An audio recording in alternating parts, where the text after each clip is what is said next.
shit crack up. We just gonna try to avoid each other. He was like, for sure, dog, for sure, dog. We hit each other on the elbow. I said, love. He was like, love. We just separated. So then I remember him and some other essays had got active. Like that day. Later on that night, he got rolled up. Dead homies, my nigga. The very next day, they crack in the dorm with the homie from Treetop. Not Time Bomb Slug. Now I'm forgetting Cuz name. I talked to him recently though. The homie Buddha put me in touch with him, Cuz.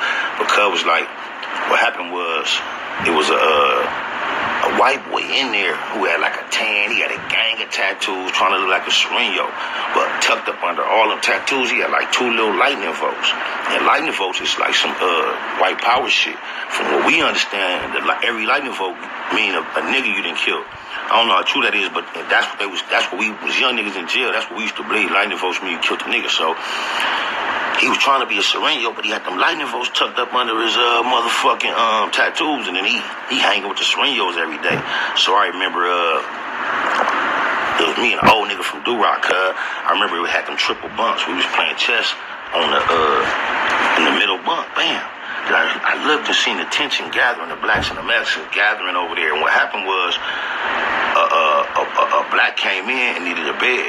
So the little homie from Peru went over there and was like, told the white boy with the lightning bolts that looked like a Sereno, you got to get up.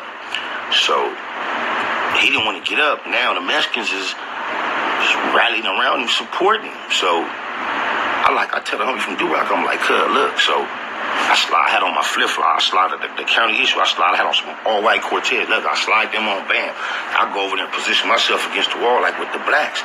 And I'm just listening to what niggas are saying. And now that's the issue going on. The Mexicans saying he ain't got to give up his bed. And the nigga telling the Mexicans about the agreement we got. And he trying to point out the lightning votes. They like, he with us. So I remember more and more Mexicans coming, like they coming, they surrounding us, cuz like. So I remember telling the red rag homie, like, hey, look, homie, all this talking ain't nothing, my nigga. If we ain't gonna do nothing, let's just disperse and let that shit go. Thinking that was what was gonna happen. We just gonna let this shit go. I don't know this nigga from Adam, homie. I said that he on one end of the situation, I'm on the other end. As soon as I said that, the pyro homie just fired. Bam! Man, he was way little compared to the motherfucker that was in front. When he did that, it was on. On my mama, dead homies. I remember. Then I remember saying, don't run. Niggas was running, cuz. And I remember when they finished doing the count, it was like 18 blacks and 54 Mexicans involved in the riot.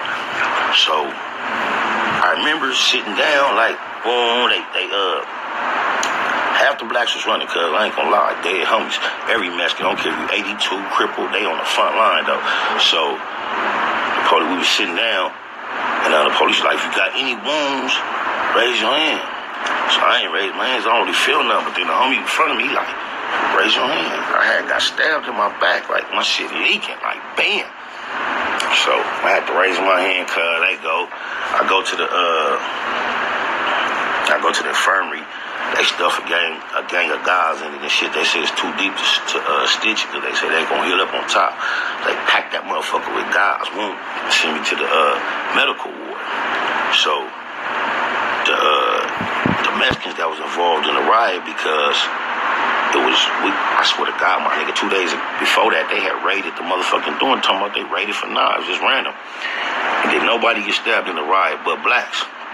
So they basically considered us victims, cuz. So we did no blacks go to the hole. A couple of us went to the medical ward. So 2 weeks I'm in there, the Mexicans went to the hole. 2 weeks later, bam. I've been telling the blacks in the unit about how I got here, why my back fucked up, whoop, so they know what happened. It's 2 weeks later, that story over with. We just in here regular functioning programming. What you know, look up early one morning, the new fish line. And the main motherfucker, fake Sereno white boy, was in line with a bedroll. And the way they got it, it's 3 dorms that they could possibly go into. It's like 10 niggas. They gonna put like 3 in this dorm, 3 in this dorm, 3 in that dorm. He in line. He could possibly come in our dorm, or he could possibly go in any one of these other dorms. So I'm telling the blacks, cuz, I'm like, cuz, look, That's the nigga I'm telling y'all about, my nigga, that the shit kicked off over. I said, if he come up in here, it's on. I ain't got no choice, my nigga. I'm leaking. I said, if he come up in here, it's cracking. So, all the blacks was like the non-affiliates, the older niggas and all that, cuz I had soldiers. They was like, all right, youngster, we with you, woo, woo, woo. So, lo and behold, wow, he come right up in my door, cuz. So now I talk myself into some shit. I gotta get with. So, back then, we used to have the Buffalinos. We used to have that metal about the bottom of the Buffalinos. And I remember when I first got in there, the Red Rag homie, he was from Pueblos. I forget cuz name. But he waited about a week, and then he showed me. He was like, look, this how we doing it in here. We was rotating the lotion bottle with the Buffalino iron in there, and niggas was taking turns keeping it. He was showing me the program. So I know he was working with in there. So I went and got me something. Bam. I tell cuz, I'm like, look, the blacks be like sit on the bench.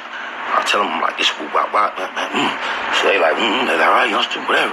So now I'm thinking niggas finna stand up with me and we finna go approach the crowd. That wasn't it. I was finna walk up the stairs.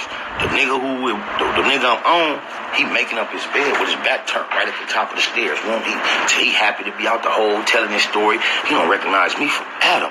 So I love cut from the Pueblos, cause I'm finna mob up the stairs. You like, you want me to go with you? You feel me? Real niggas shit. Like, you want me to go with you? I'm like, yeah, come on. So mob up the stairs, just to mind you, a boy making up his bed from the blind. I'm just walking as if I'm finna walk past him. With the cold Dauphine. That's the coldest shot from the blind. You catch a nigga right here. Bam! He's immediately sleep. Bam! But guess what? It's on. All you hear is outside. That motherfuckers take the blunt and block off the stairs. It's on. I remember me and the Red Rag homie, he was like catching Mexicans like with their head face toward his chest, getting them in like a hole like this and bringing them toward me. And I was taking that brain coming up under the gut like, left and right. So then the peoples come. They shoot that shit up in there. Bah, bah, bah, bah. Niggas gagging, throwing up. Get out. I remember running to the toilet. There was a pipe on the toilet. Get your ass up. We made him get up. Flush the things. They come in, goon squad. Gaffle everybody up. They put all that little plastic strips on us. And they got us standing outside the motherfucking dorm. I got my head down. I just keep seeing all this blood dripping like, damn. And I noticed my motherfucking thumb is throbbing. Now, any nigga know that really know about being active in that county, you know something about them Buffalinos. That piece of metal cut was like the long Jolly Rancher stick. It was shaped like that. That motherfucker was sharp on all four corners. Supposed to wrap one end up. I did not.